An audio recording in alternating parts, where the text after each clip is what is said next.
Welcome to In Deep, a podcast by Enever and myself, Palmateer. Join us as we dive deep into what it takes to break the mold and have the courage to step into the unknown. because we're all certain to get stuck in some deep shit along the way.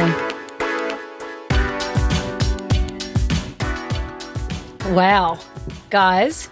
So we're doing a bit of an intro right now because, Flick, go ahead. Tell us why. Well, long story short, we filmed this in Hawaii about 10 to 12 days ago during the opening ceremony. We thought we'd give you guys some Hawaii stories over the years, some crazy wipeouts.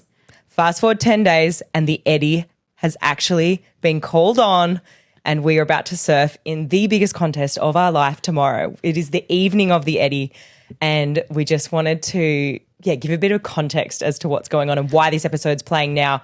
And when you guys actually listen to this episode, it'll actually be post-Eddie the day after. Yeah, so we're going to be surfing in the biggest, most gnarly contest of our life tomorrow, and people are claiming it is the swell of the decade. We got a message from Kevin Wallace at Surfline, which is one of the surf forecasting sites, and, you know, he said that there has never been a recording passed by the satellite this big. It's 66-foot seas.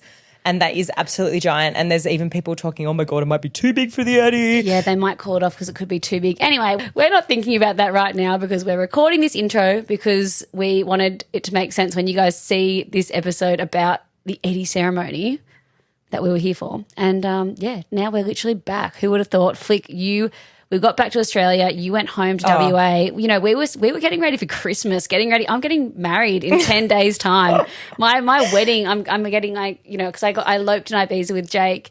But we are properly having our ceremony in 10 days. It's so crazy. With our family. And so I was getting like flowers and cakes and shit ready and was like, okay.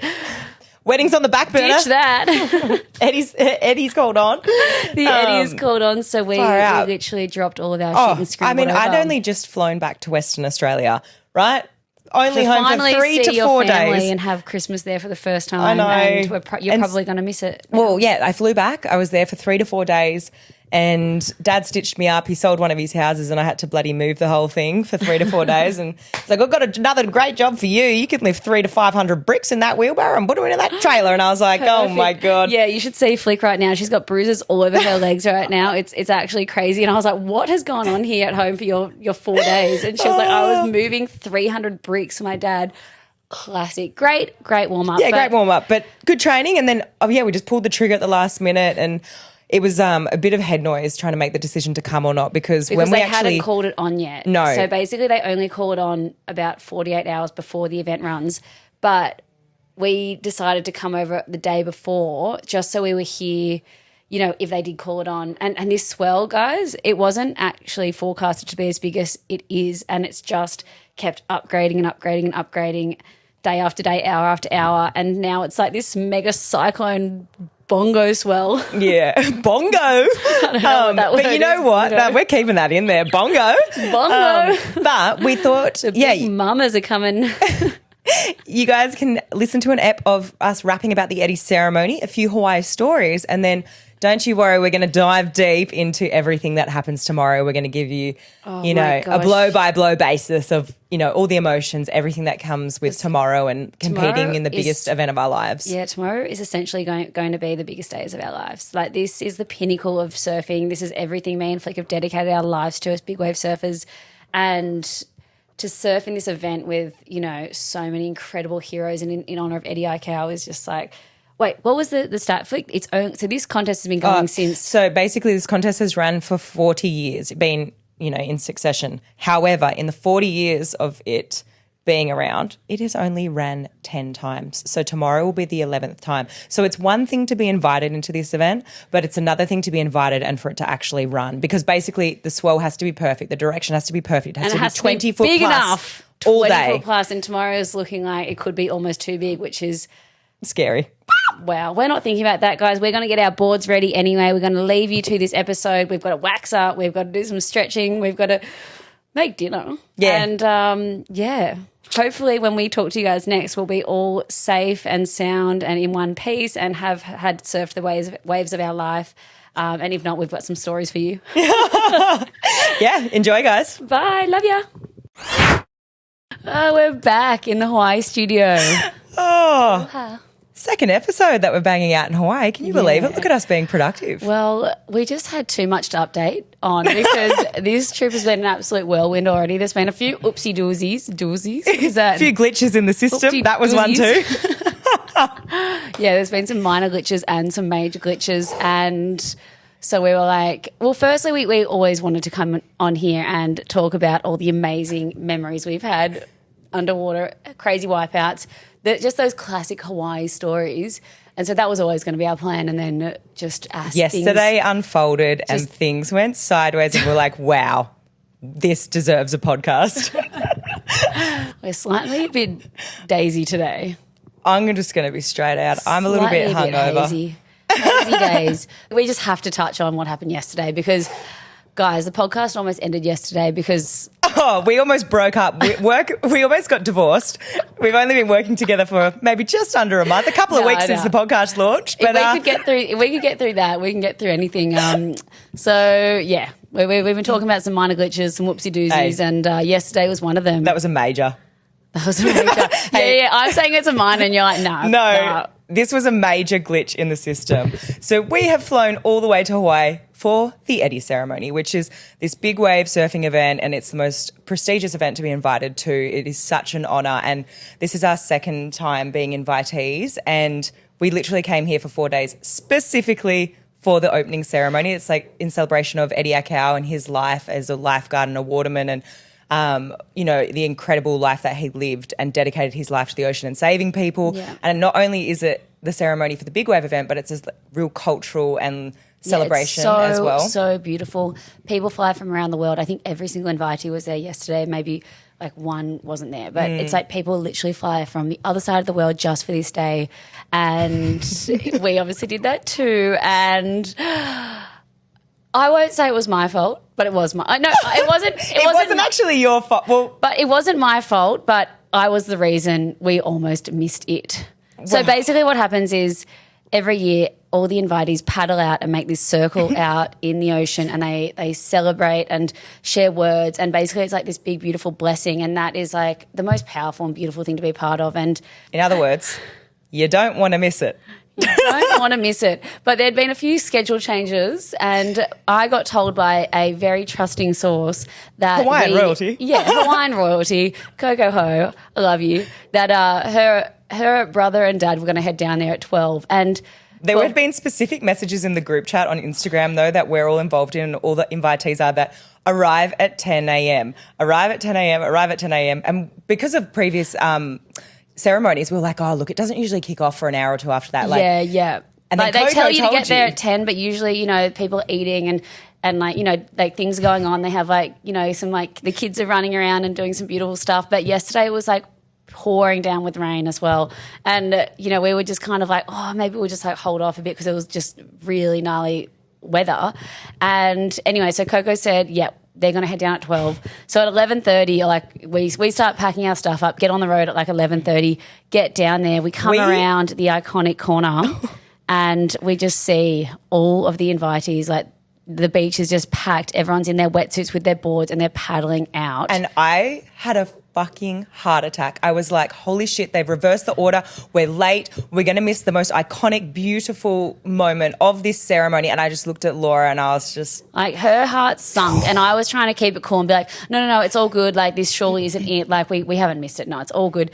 And we get I'm like, down. Laura, we're missing it. People are entering the water and we are still in our motor vehicle. Yeah. And I mean, all morning you kind of never were like, are you sure it's at 12? I never did because I fully trusted in... Coco is what you were saying. And there were a couple other surfers that had pulled up at the same time as us, and they were also freaking out. This is such a powerful and special celebration and blessing, and it was just gnarly. I couldn't believe it. I was like, we are fucking missing the very thing we came here for. I was like freaking out. I know. I've actually never seen you unravel the way you did, and I was trying to just calm down the situation, but also hurry and just get out there. But I had a brand new board. I didn't even have time to wax it. I couldn't even get my fins in. They weren't going in. And I was just like, whoa, what? I just we didn't know where to park. There was no car park. So we literally just parked in all these Hawaiian trucks, and we were like, oh my God, hopefully no one's going to literally just come back and a car's been towed. Car's been towed or scratched, or like someone's just been like, why'd you park there? But we just sort of like ran and bolted and we paddled out. We were the last two. Yeah, we were the last two, and everyone was out there for probably like 20, because the paddle out to Waimea is long. Like it's like a solid 10 to maybe even 15 minute Easily. paddle. On the day yesterday, there was actually a little bit of swell, which means the shore break is kind of hard to negotiate. You've got to like wait. You can't just charge it out there. You've really got to wait for the moment when the ocean goes calm, you pick your moment and then you go.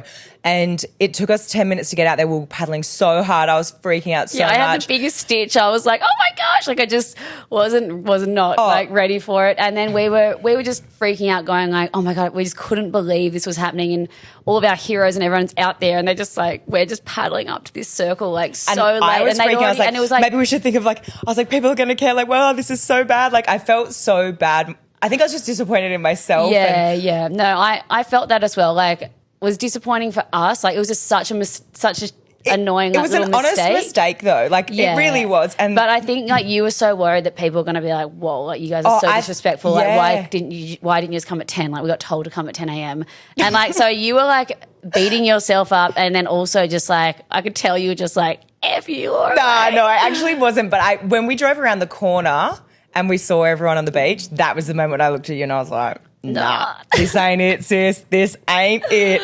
But it's actually hilarious. So we made it. And I think as well you said, because I was like, Flick, it's all good. Like, no one's going to judge us. No one's going to like be like disappointed. And like, you know, but you start thinking like, oh my God, we're so disrespectful. Like we've just, you know, this is such a special moment and we're just like, oh. Anyway. And you were like, and I was like, you know what, it's fine, Flick, it's fine. You're like, it's not fine. Like, think of my year. This is the only thing I was looking forward to. And you were like, really unraveling. And I was like, oh my God, fire. And I was breaking my heart. And I was just like, just trying to go so fast. And like, you were like hammering my fin in the board. And then like, everyone was losing it as well. And we got out there and I was like sitting on this brand new board with no wax on it. Like, you have to wax up a board. Like, you can't surf a board, or even like it's hard to paddle. They're hard to slipping paddle. and sliding all over it. And I paddled out in this like unwaxed up board, and we were just. That's probably a first ever, I reckon, for the Eddie, for someone to paddle out with no wax on their board. At Waimea. Oh my goodness. And so like, that is the kookiest thing of all time. It's so funny. Might as well put my fins in backwards or something. I should have stitched you up and done that. Oh my gosh. When I was putting and your as fins well, in. I couldn't even tie my leg rope on. Like, I was having so much trouble tying the knot because I was just like kind of freaking out. And then basically what happens is the surfers form this circle, right? And everyone holds hands, and then there's like a designated figurehead that says some words in honor of Eddie and what the event's about. And so everyone was starting to join hands, and Laura and I were like, fuck, paddle, yeah. It was like the peak of the ceremony, and because everyone had already been out there for probably, by the time we pulled our shit together and got in the water, it was probably like 25 minutes. Yeah. Like, we didn't, like, we were trying to go as fast as we could, but by the time we got out there, like, they'd probably been out there half an hour already. Yeah. And so they were wrapping up the end of it, but like, it was getting to that pinnacle, peak, beautiful moment, and we literally just like snuck on in, just charged on in, and then we literally right before we were recording this, we saw this video. And it was like, it was a video of the circle and this drone is like shooting it. It's so beautiful. And then like it zooms out and everyone's holding hands and you just see Dumb and Dumber in the corner like paddling into the circle. Like, the blind leading the blind over here. Far out. Better late than never though. And you know what? Everyone kind of just looked at us and laughed and was just like, you girls. But then no one cared. Like we almost missed the one very thing that we flew here for. Are you kidding me? Oh my goodness. Hawaii. Yeah. These funny freaking stories. We had some pretty bad injuries. One of my injuries happened at Jaws and the other happened at a house party on the North Shore. Dancing. On the dance floor. I don't know what I was trying to do, but I think I tried dirty dancing? Splits or something. Not dirty dancing, but the dirty dancing lift. Oh my gosh, yeah. My party tricks. My party tricks usually involve trying to do the dirty dancing lift, and I've literally like almost gone over and had to be, caught by people on the other side. And then other party tricks have been, going back to my old gymnast self, like thinking that like, oh shit, I haven't done a backflip in like 10 years and I haven't stretched or warmed up. Let's do it now drunk. I'm just going to clear the dance floor and quickly do a backflip, like round off backflip. I'm like, what the hell? Why do you need to do that? As we're getting older, I'm feeling the injuries more, like when we fly and on the plane. Oh like my God, yeah, both of our knees were aching when we got off the plane. I was like, oh my God, I'm not ready for this. Prop's got to stretch a bit more and do a bit more mobility. No, we got to do that. Being on the topic of like some funny North Shore house house parties. Okay, what is it? What do they say? It's like the later you stay at the party, the worse shoes you're going to get when you leave. Because basically, when you go to these North Shore house parties, you have to take off your shoes at the front door. I think it's sort of a rule all over Hawaii. Like, no slippers. No slippers. Inside. Take off your slippers, and then you got to take them off. And then, but you're at this party and you come out and you're like trying to find your shoes, and then all of a sudden you're just like a dirty pair of like thongs just sitting there, and you're like, they weren't mine. Mine are gone. Someone's just nicked my nice shoes. Or you're walking home barefoot. If you stay really late, there's no options. You're like, cool. Totally. Yeah, I've got no shoes. Just lost my shoes and my thongs. And totally. The same thing would happen with bikes at parties. Like I remember that BMX bike I had. Oh my gosh. That was the year I was sneaking out. So I've always been a very... You got to tell us the pitbull story. Let's go. Oh my gosh. So yeah, I was always like a very goody girl. But then like when I came here when I was 17, I was staying at Coco's house. And this surprises me for you. I know. And it was kind of my first year being here and like I wasn't 18 yet, I was 17, almost 18. And I was in a big QS contest at Haleiwa. And so Coco and I would... we were like serving heaps, getting ready for the event, training, but then I would sneak out at night and go to a couple of parties. And I snuck out this one night, got on my little BMX bike, was riding up the bike path, and then on the way home, like I'd put my hoodie on and just ride really fast and pretend I was like a little boy, because I look back and I'm like, that was so stupid, like it's so unsafe, like you idiot. I mean, the North we all do those things now that we and I look back and I'm like, you are little, that was naughty, that was not okay, but I survived, thankfully.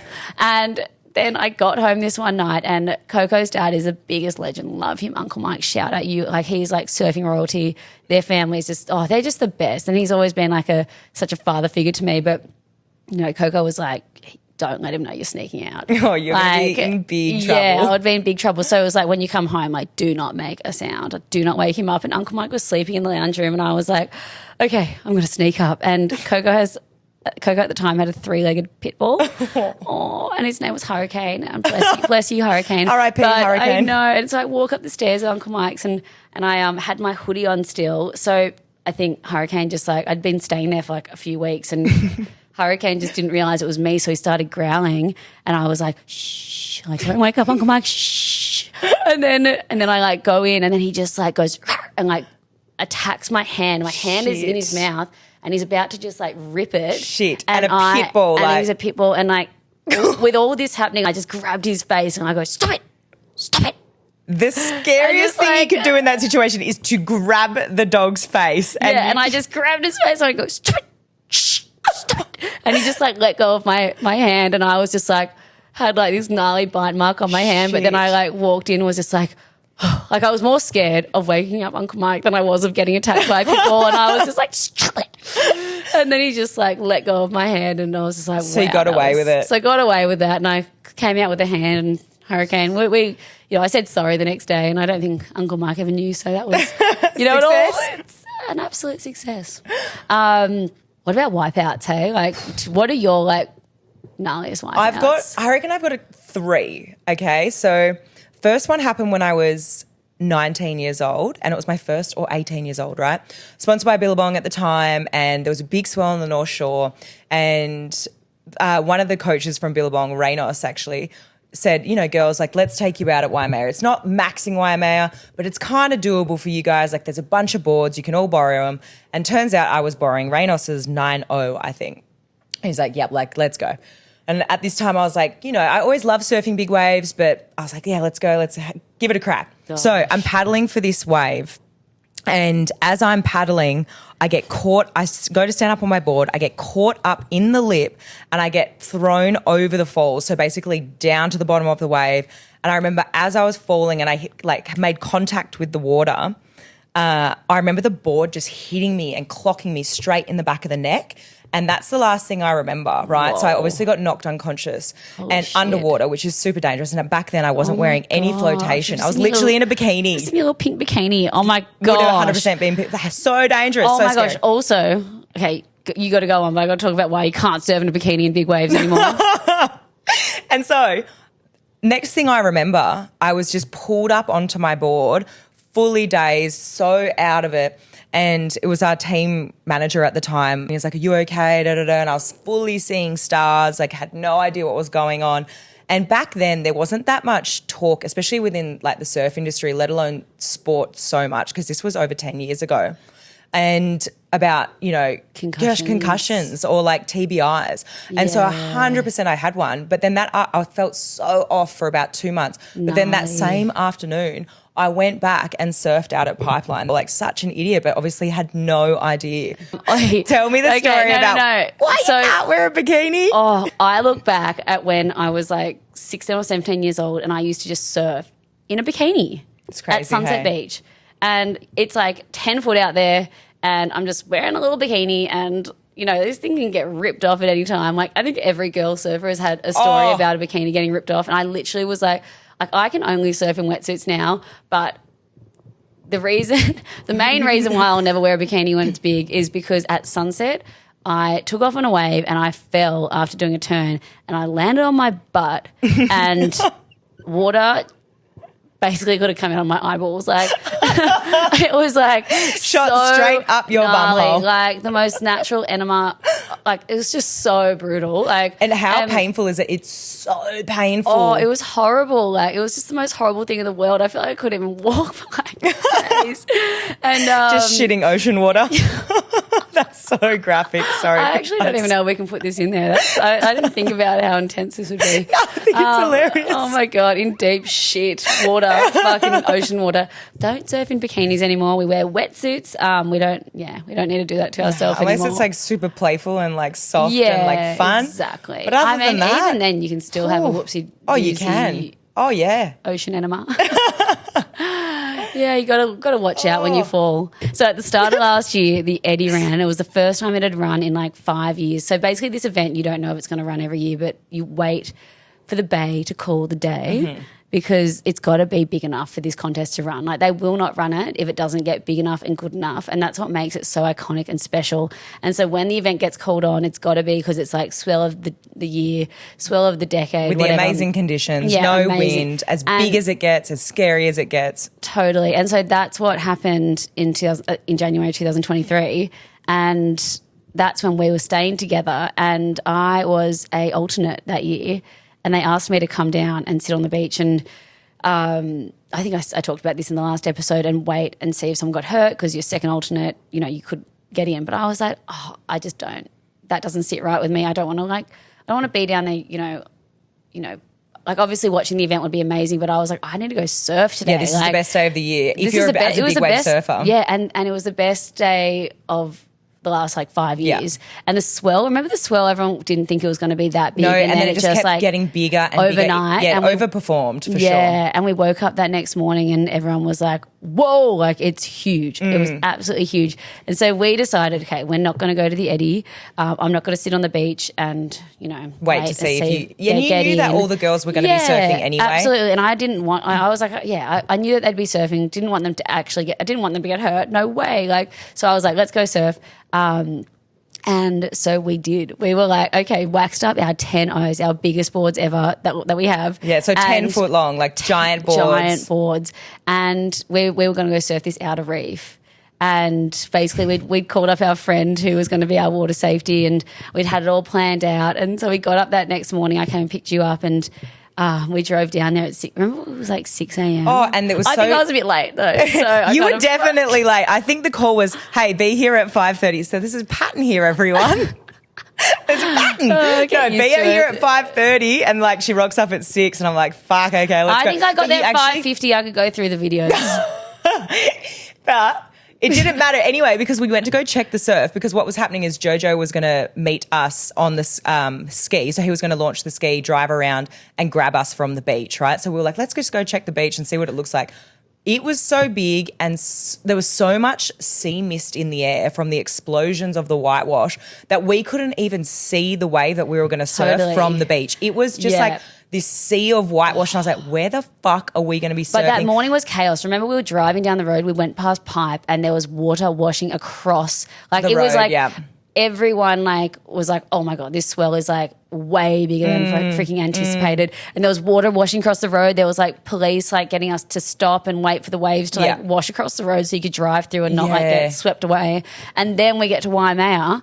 Oh, and the Eddie, obviously. And the Eddie was on, and there was like literally, I think that day, like 30 to 40,000 people come to Waimea Bay to watch this event, and people are staking out at 2 a.m., 3 a.m. trying to get their spot on this cliff. People literally camp out for days in advance 100%. to get their spot and park their car and like literally camp and sleep in their car.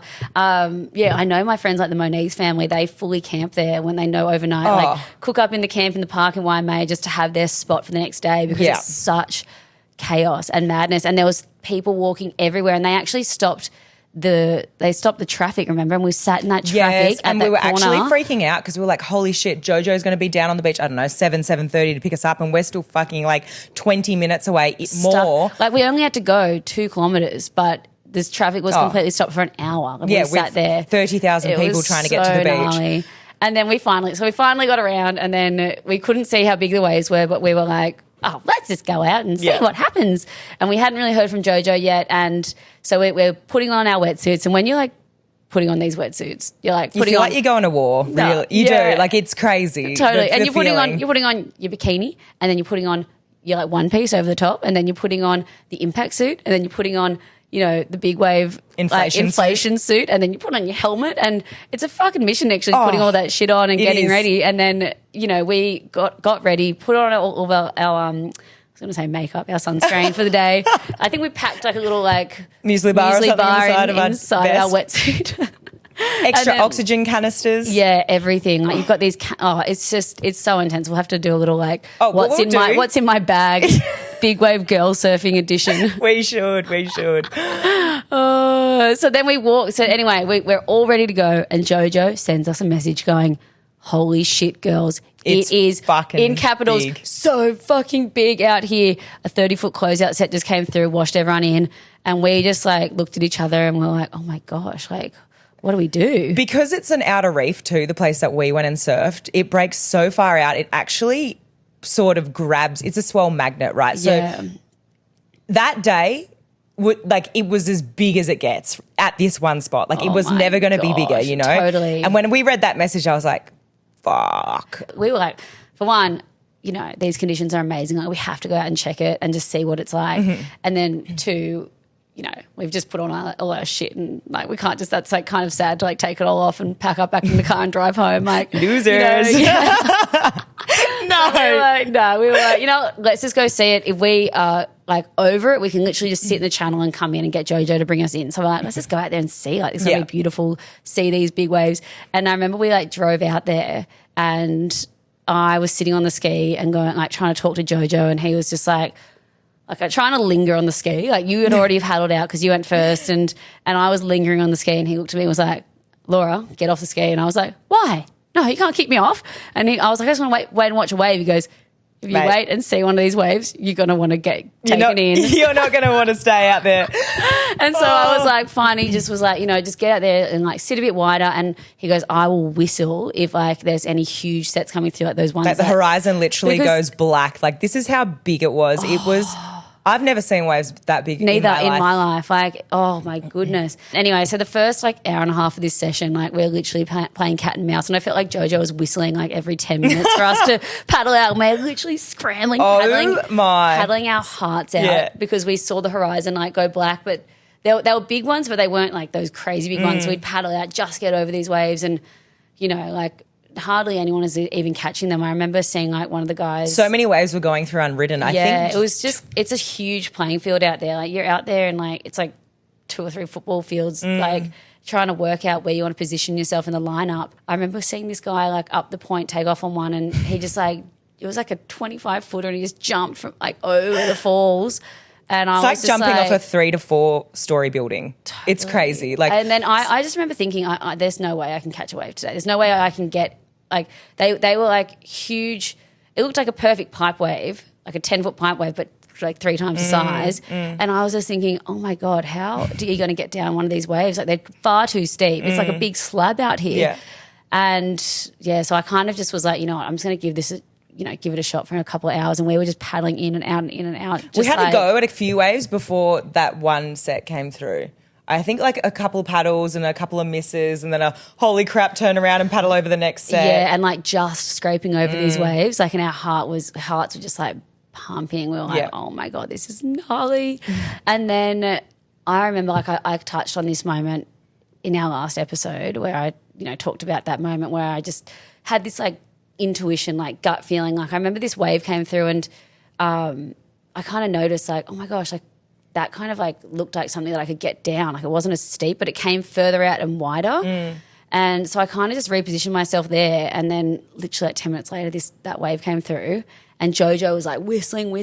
And I was like, all right, this is it. Like I didn't realize obviously like I caught my wave and he was whistling because like I could actually kind of see, like I could see. You knew that there was going to be. No, because I could see our first lump coming, that wave coming through, but I could see a bigger lump behind it. Yeah, yours was the first one of the set. Yeah, so and I knew there was going to be something behind it that was huge, but I didn't really realise how big that was behind it. Like, I feel so bad because I realised how big that was. I know, like, and I just look back at that going, oh, why didn't you catch that wave with me? Oh, we could have got the world record together. And wave, we were literally paddling side by side, like literally. Well, I was like a bit further out than you. You were further in. Yeah. But like you were still in a good position. Yeah, and we were side by side, like literally could have. It's just so crazy, that like sliding doors moment. But so Laura takes off on her wave, right? And I'm thinking, fuck, she's just gone. Like that is so sick. But then I instantly felt sick because I knew as soon as I was going to swing this board around, there was going to be a fucking 30-footer that I was going to have to look at and be like, holy shit,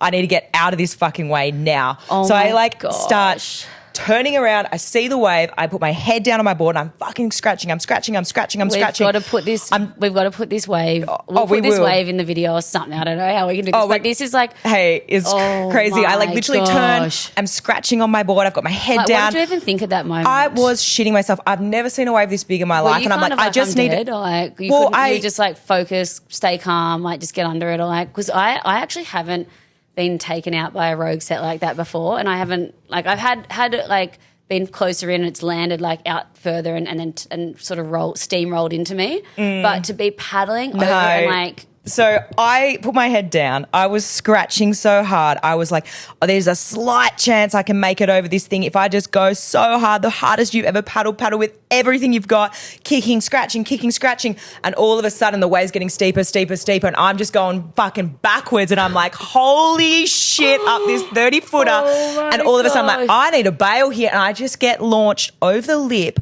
with this 30-foot wave, and it cleaned up the whole lineup. I have never been that rattled in my life. My whole body, I like pulled my canisters straight away because I was like, boof, boof, boof. Like, I'm going to be down here for a long time. And I just remember it being so fucking violent and crazy and intense. And then the weirdest thing is I fucking pop up after this first one, and then you're right next to me. And I'm like, you're here? And I was like, holy shit. And then we looked like ahead of us and there was another one coming straight towards us, and you and me are looking at each other like, holy shit, well, we're in this together. I think we started laughing at each other. We started laughing because I was like, this is so, it was like that like, it was like if you don't laugh, you'll cry. Like one of those moments. And basically from my point of view, like I'd caught that wave and I like got cleaned up by it. I got exploded. I don't know, like I also was somehow uninjured from getting exploded by that lip on my first wave when I got to the bottom of it. And then I remember going from like, happiest moment of my life, like, wow, I cannot believe I caught that. That was that was the best wave of my life, best moment of my life. And then getting like dragged and pulled under, and I wasn't held down for too long on that first one, but I did pull my canister because I was like, I remembered that there was something behind it. Yeah. And I was like, hold up.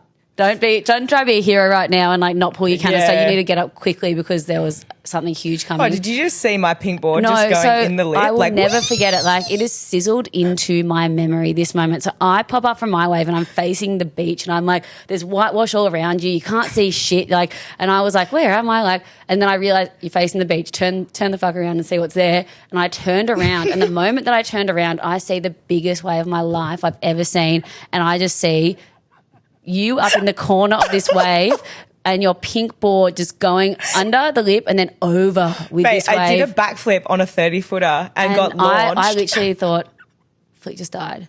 Like, I was like, there's no way she could survive that. Like, she's going to have a broken leg or something. Like, this is like. Isn't that weird? The worst wipeouts sometimes don't necessarily mean the worst injuries. But I popped up from that and look, it rattled my cage. And the thing is, like, it's violent under there. Like, this is why we wear the impact suits, which have the padding in it, because it really does take away the blow of the impact of these, like, powerful waves. If you're going that fast or getting launched like how I did in midair and then hitting water like that, it actually feels like you're hitting concrete. So that's why you have these foam inserts to break the impact, right? Yeah. And so it's supposed to be so it doesn't wind you. They really do help. Yeah. Like, but yeah, you obviously still got super winded. I got so winded. I got so belted. I got whiplash on my neck. And but in the moment, there's so much adrenaline. We're laughing at each other and then we're like, holy shit, Bryce. Yeah. Hold. And then, so here we go, another one.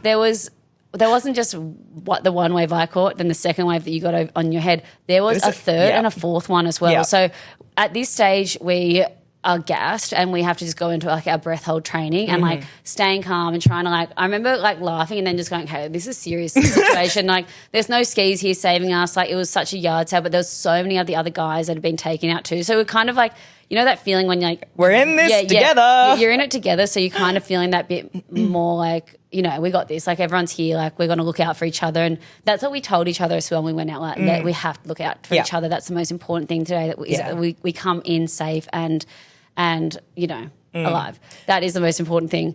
And we end up, so you get washed in, and then we finally realise, we're in the clear. We're like, we've been pushed in further. Like we're still getting waves on the head and getting washed around.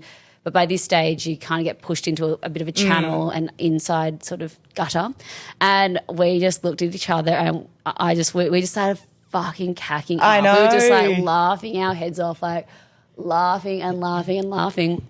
And I couldn't believe it. And my fin had been blown out of my board. So I was like, I literally looked at you, I was like, I'm out of here. Oh, and then I looked at you and I did the math that you'd only pulled 2 canisters and I pulled all of mine.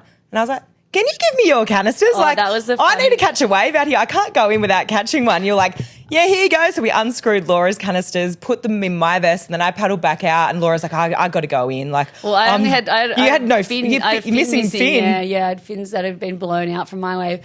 But I also was kind of like, knew that the swell was only getting bigger, and I was like, I got that wave, and I'm in one piece, and and even at the craziest thing about big wave surfing is like you get belted, and like you said before, the adrenaline is there, and like you're buzzing, and it's not until like every day for like a week after you wake up with like a new bruise on you or like a new your neck just gets sore, then you're like, oh shit, that part of my body's sore. I'm like, oh, where's that bruise on my elbow? I didn't know, like my board was probably banging into me, and it's like you just get more and more sore as the week goes on. Full battle wounds. But that was the funniest thing. I think the jet ski came in and they were like so rattled. Like they were like, are you girls okay? You girls okay? Picked us up and we're just laughing, and they're like, these chicks are nuts. They've got some screws, Lux. And then they like couldn't believe that you want to go back out. Well, they were like, no, surely you want to go in with her. When you have something so crazy happen, you're like, well, fuck, that's the worst that can happen. Can't get worse than that, Let's fucking go. Like, okay, I just literally can't get worse than that. Fucking jumped off a 3-story building and backflipped and like somersaulted about 30 billion times underwater. Holy dooly, that was just. But yeah, that was a day. That was a day. So wild. And then you went back out and you did catch a sick one. I did. I got a wave and I was super happy with it, and my knee held up. I could obviously feel that it was there and it was sore and it wasn't 100%. But went back out, got a wave, and then I was like, I am done. Yeah, wind kind of started feathering up, and same thing. Like I was like, you've had your one wave, be grateful, you're in one piece. Let's just come in and Mother Nature always wins. Yeah. But wow, like I'll never forget those moments. They like literally sizzled into my brain, and I remember telling that story to my family, and they were just like, "This is not funny." I don't know. What our listeners right now will be like, just like, what is this other side to us that like just goes into the? Oh my gosh! Remember the newspaper article like that just came out like the one a in month Sydney. ago, the one in Sydney, and the news reporter asked me, they're like this girl that I'm like talking to right now like doesn't seem like the same girl that does that. And I'm like, no, they were like, do you have an alter ego? I was like, yeah, I definitely have an alter ego. Like this person comes out of me like it's a switch when I'm out there, and it's just like, it's this alter ego. And he's like, what's its name? And I was like, I don't know. should we name it? And then he was like, yeah, what is it? And I was like, I don't know. The first thing that came to my mind was Loretta. Loretta.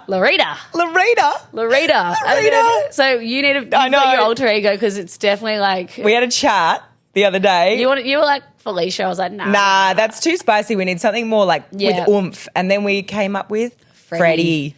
Loretta and Freddie. Out in the freaking big wave world.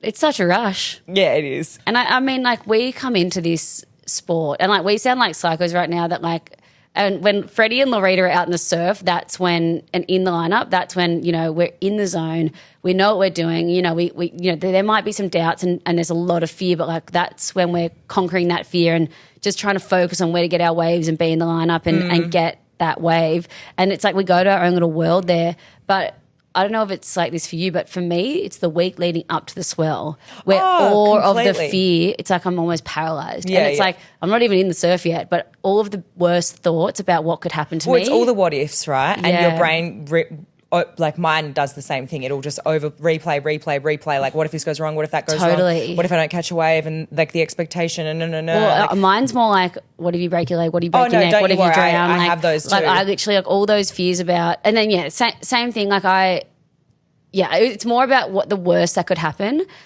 just starts flooding into my mind. And I remember I had to start to just be like, these are just thoughts. Like none of this is going to matter. Like you're not, like your life's not in danger today, you know, like, and because you can see these swells coming so far in advance, you have a good 2 weeks of to think about it. Yeah, to ruminate think about on it. Yeah, going like, oh gosh, in 2 weeks' time I'm going to be out there. And I've always just said, you know what, there's so much power in saying no on the day if you don't want to, like, you know. And that's like I remember saying to myself before any of these big wave trips, like just go if you're feeling it, like just go and get in the lineup and try not to think too far ahead, and literally when you're out there on the day, make that decision and trust your gut then. But nothing you can do in the lead up is going to either, like, you can't control anything at that time because that's the future. Like, it's just, and that's like was one of the biggest lessons for me is like just, you know, even if we want to think about right now, like the Eddie that day when we finally get to surf it. Oh, but like, it also is scary, you know, even yesterday, like brings up some of those emotions, like holy shit, like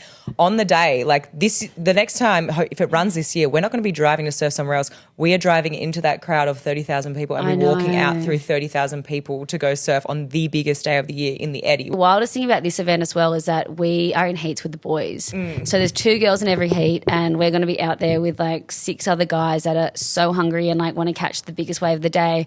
And so we're going to have to work out that dynamic as well and how we're going to get our wave. But I think, you know, because it is a celebration, that yesterday they were like, you know, it's all about everyone getting their waves. And because it's actually not a what is obviously at the end of the day you get a winner, like competition, but really it is a celebration of Eddie's life. Exactly. And so I think that makes me so excited to be able to do that. I wish we were in the same heat though. I know. That's okay. Get to watch you get to watch Melly. No, yeah, exactly. It's fun. I think maybe we'll leave it there for the day because this is our last night in Hawaii. We fly back to Australia tomorrow. Yeah, it's 5:00 now, so we actually have to leave you guys because we're going to go to the tiki bar. Yeah, we're going to get order a couple of matas at Turtle Bay. We're going to go watch the sunset because, it's our last sunset. Have a little Mai Tai maybe. Yeah. And have a little cheers to that. We got through the trip. We did. We actually made the ceremony that we came here for, everyone. Anyway, love you guys. Yeah, love you. Thanks for tuning in and we'll chat to you soon. Bye. Back in Australia.